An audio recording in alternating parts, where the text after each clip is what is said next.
We're here again with now Rob Norman at the Videology booth at DMexco 2014, talking about digital video and the future of convergent television. An important topic, I'm sure, for Group M. It's an immensely important topic. We obviously have built our business as our clients have built their brands on the back of the broadcast age. And the broadcast age facilitated enormous simultaneous reach and proved to be profoundly effective in changing consumer behavior and in building brands in the first place and maintaining attachment to those brands over time.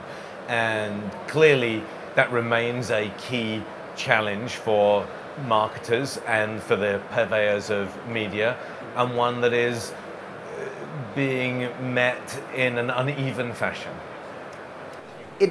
Uneven fashion. Explain.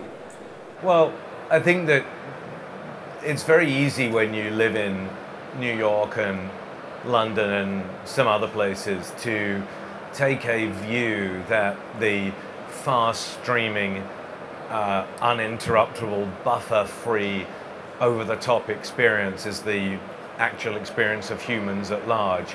And it turns out not to be the case. And as I recall, when we first started building websites for clients, we were kind of pretty interested whether they worked at 9.6 and 14.4 and 28.8.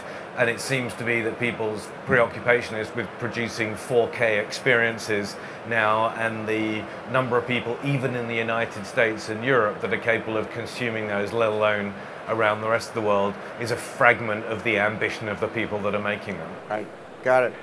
It feels to me like of all the media channels, television is the one where agencies really shine in the sense that you can bring all the assets to bear, both on the creativity side of storytelling in the 30-second spot, as well as the bulk, I suppose, of media buying. It's really where agencies sort of shine the most.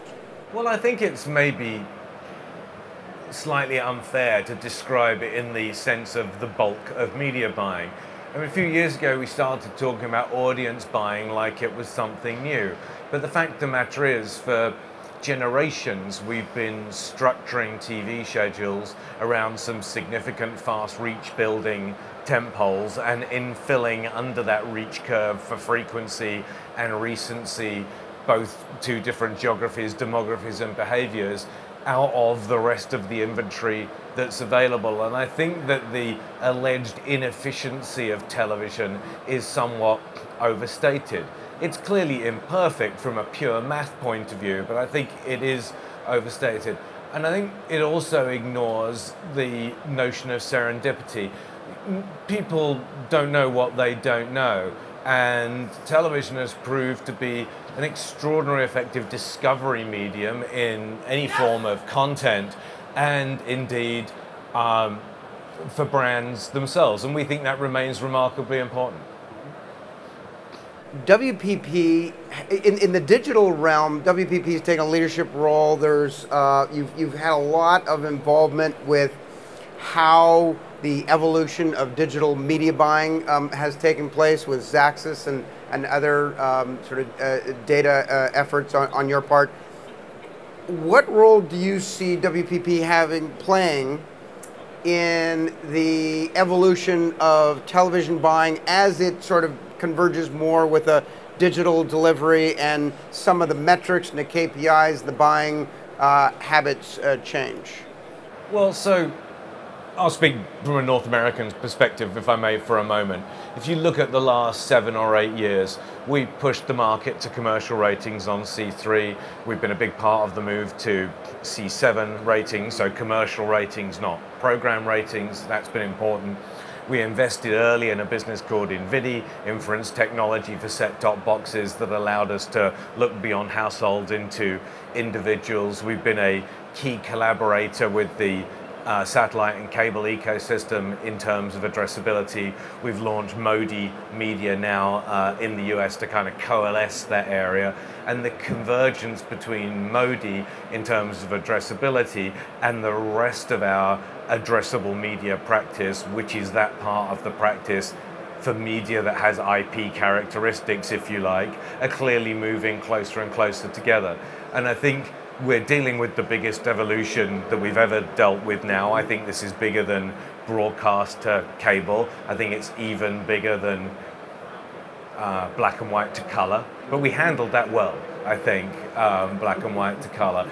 And I think we'll do fine this time. We take a view that there are certain things that we should develop that are proprietary. We think that there is a need for information asymmetry in the marketplace. 20 years ago, when an advertiser bought 2 spots on a cable channel with an 800 number on, and one of them got 500 calls and one of them got 100 calls, the last person he told was the channel that sold it to him, because that information asymmetry was hugely valuable. And we think that our breadth of visibility across multiple tech stacks, across multiple categories, across multiple sources of digital inventory, and across every channel creates a position in the agency world which is extremely valuable. Now, what's important about that is that you can't be lazy in a situation like that. You have to be incredibly aggressive in the way you think about it. Now, that has some implications for business models, although I think that's something of a distraction, frankly, at the moment. And it concerns me a bit that a lot of the narrative around this from certain quarters has been about the nature of the business model rather than about the value created by the businesses. And to have a debate that's 20% about transparency, sorry, 80% about transparency, and 20% about value doesn't seem to necessarily be in the service of the shareholders of the companies we deal with. Well, I've heard that discussion. How will we, final question, how will we gauge sort of the gestation of the development of these changes to TV? 2 years ago, traditional linear broadcast and television folk largely were disinterested in the topic. I think when you start seeing some investments of some of these larger tech companies, some of the content investments of the over-the-top players like Amazon and Netflix, and then most recently when you get just a little bit of weakness in the TV upfronts, people start pointing to inflection points and going, aha. Where do you see, is it a gradual evolution, or will there be something that massively accelerates this development? Well, let's start from the back of that. I think that the narrative around data-driven marketing is sometimes slightly overplayed. I think advertising has always had a foundation layer for brands. This is what I do, this is how I do it, this is why I'm relevant for you. And it's always had an adaptive layer or tactical layer that takes advantage of short-term movements in demand, opportunities, threats, and so forth. I think what the digital and real-time ecosystem has done is created a very significant change in that adaptive layer and allowed us to become much smarter at allocating money and the impressions that go with it at the point of greatest need and greatest opportunity. So what that's allowing us to do is to evolve something that was slow moving into something that's fast moving. But clearly there's a hierarchy of the kind of companies that can benefit from that. If you're Expedia, you can benefit from it enormously because the value of an airline seat 10 minutes before takeoff drops to zero, as you know. If you're in the packaged goods business and you identify a marketing opportunity in Lexington, Kentucky, it's quite difficult to restock candy in Lexington, Kentucky on the basis of a piece of data you saw yesterday. So it's all about context for me. It's about a hierarchy of the kind of businesses that can benefit and a hierarchy of the different kinds of value of data.